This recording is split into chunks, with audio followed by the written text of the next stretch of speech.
I'm Max Davie, ADHD specialist and person with ADHD, and today I'm going to continue my series of videos about what helps children and young people with ADHD. I'm going to talk about the home environment.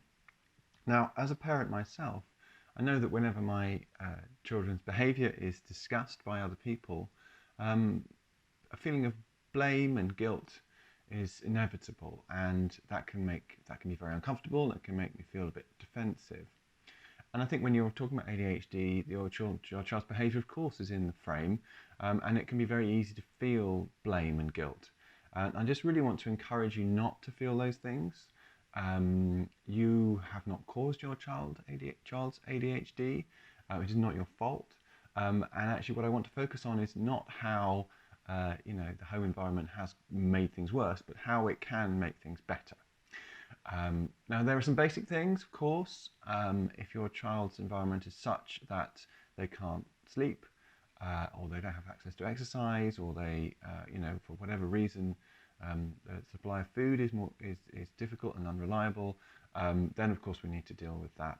And actually, we do quite a lot of that in our clinic in South London, because a lot of people just haven't got the space to give the child an adequate sleeping space. But beyond that, of course, there's also the emotional environment of the house. If there's a lot of conflict in the house, if there's a lot of anger and a lot of disruption, then of course that will make I talked last time about the child's brain health and how their emotional state is part of that.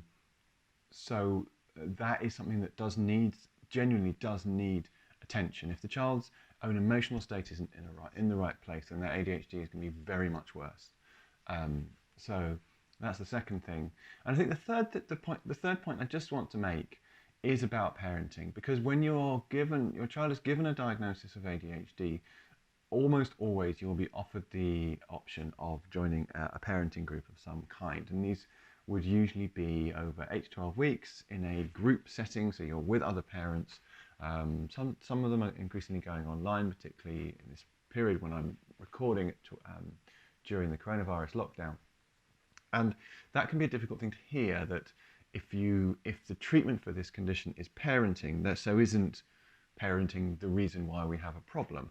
And that is not, that's reasonable, but it's not right. This is how I put it. So you, as a parent of a child with ADHD, will have friends or other people in your family who've got kids, and they are no better parents than you. So let's say most of us as parents, most of the time, are 60% good parent. For most children, that's fine. That's the pass mark, and you get away with it. And sometimes you can get away with substantially less than 60%. But if you are the parent of a child with ADHD, your pass mark is 90%. They do not give you any margin for error at all. And actually you need to be 90% 24/7. All the time you need to be on your game.